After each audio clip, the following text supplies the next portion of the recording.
Manila Bypass Road. Ah, yung ano. Oo nga. Dito yun, oh. Tapos dun sa inyo. Yung dinadaanan natin.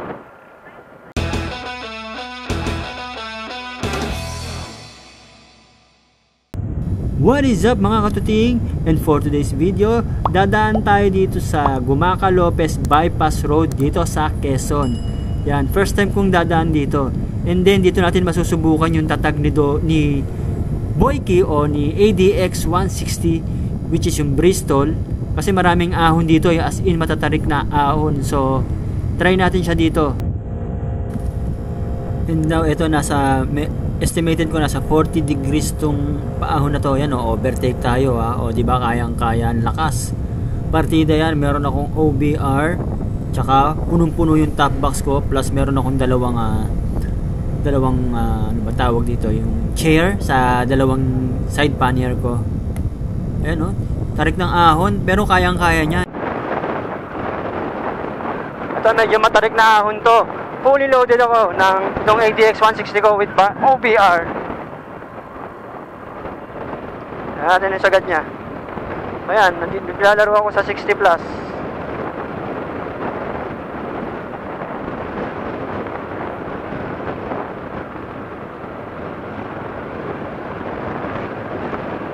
Walang problema yung ahon.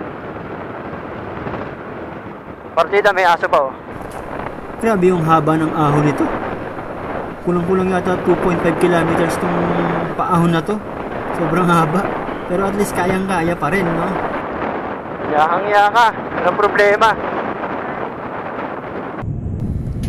Well, I guess tong kalye na to, ito na yung tuktok nitong bundok na to. Actually, bundok tong dinadaanan tong bypass road na to eh. Flat na. Sigurado nasa tuktok kami. Mamaya sigurado merong palusong to. Kung merong paahon na matarik, meron tong palusong na at eto na nga yung palusong, oh, ayan. Pero walang problema kasi palusong naman yan eh. Hindi tayo natatakot dyan. Sarap nga, oh. Tapos plus yung view, sobrang ganda. Medyo may pagka sunset pa yung ano, yung nasa harapan natin, oh. Grabe kung ano yung haba ng paahon natin. Siya ding haba ng palusong na to. Ang sarap. At ito, approaching kami dito sa crossing sa Gumaca Pitogo Road. Pero didiretsuhin namin to hanggang makalabas kami ng ano ba to, Lopez. Ayan. Tapos diretso Plaridel ang labas. At ito na naman, meron na namang 40 degrees na ahon dito.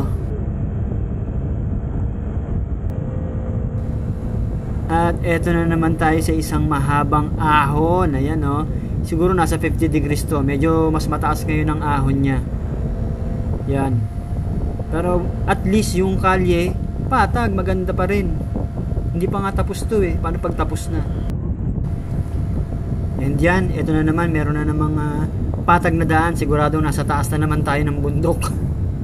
Ang ganda talaga ng kalye rito. Nakaka-enjoy doon.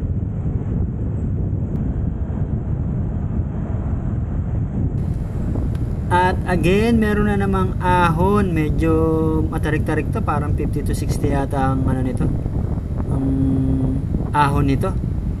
Ayun, unahan na tayo nung banol. Kung naririnig nyo guys, medyo umiingay yung makina natin. Meaning yan, umaahon tayo ng matindi.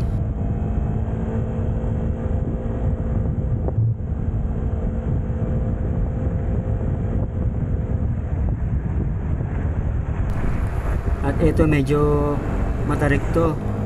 Siguro estimated angle nito is 50 to 60 yung ahon niya. Pero kayang-kaya pa rin naman.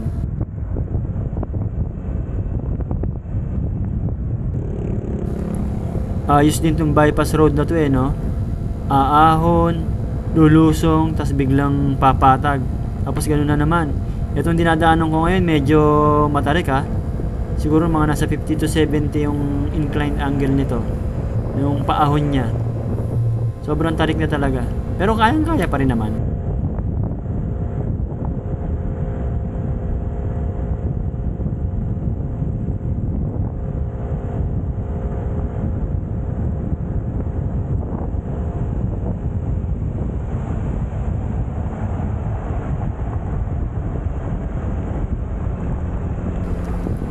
meron pa rin ng mga sarado rito na kalye. Sementado na siya pero hindi pa lang pinapadaanan. Ayan, medyo matarik pa rin pero kayang-kaya pa rin ng ADX 160 natin.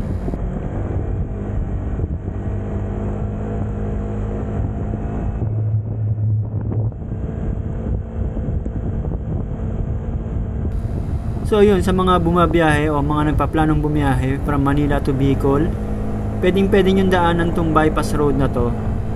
Gumaca Lopez Bypass Road. Ang labas nyo na nito, lagpas Gumaca na. Kasi pag dumaan pa kayo ng Gumaca Bayan, matatraffic pa kayo doon. Mas magandang dumaan dito sa mga bumabiyahe ng Bicol from Manila. Kasi mas mabilis dito kung compare na dadaan kayo sa Gumaca. Baka matraffic pa kayo doon. Tsaka maganda yung tanawin dito. But make sure lang na meron kayong enough gas sa gas tank nyo. Kasi walang nagtitinda dito ng walang gasoline station dito along the bypass road.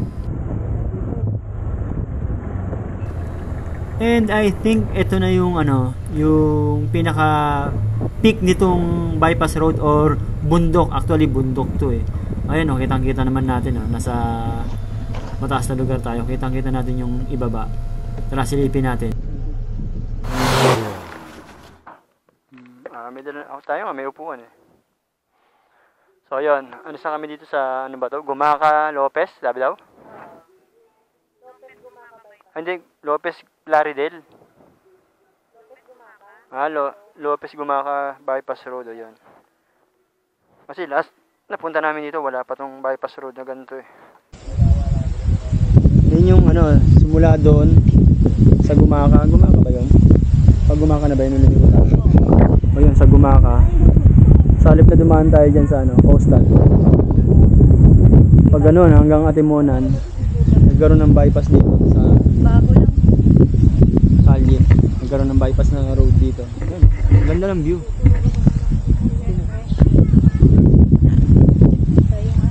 Come sa top ng bundok.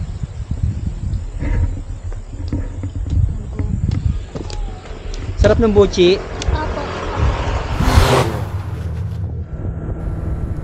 At ayun guys, pababa na tayo. Nakapagpahinga na tayo. After nyo dun sa stop na yon, yung tok-tok na yon, puro paahon na to. As in matarik din yung paahon. Siguro kung galing kayo Manila tapos dito kayo dadaan, talagang mararanasan nyo yung tarik nitong kalye. Paakyat dito. Pero kung galing naman kayo ng Bicol na pabalik, palusong na to. Pero marami kayong from Gumaca, galing kayo dito, marami kayong madadaan ng ahon pa rin. Ayan, puro ahon, puro palusong na. At ito, palabas na tayo. Dito sa kaliwa, dyan sa kanan, papuntang Gumaca Bayan. Tapos dito sa dadaanan natin yung sa kaliwa, ito na yung Plaridel, papuntang Atimonan, pauwi ng Maynila.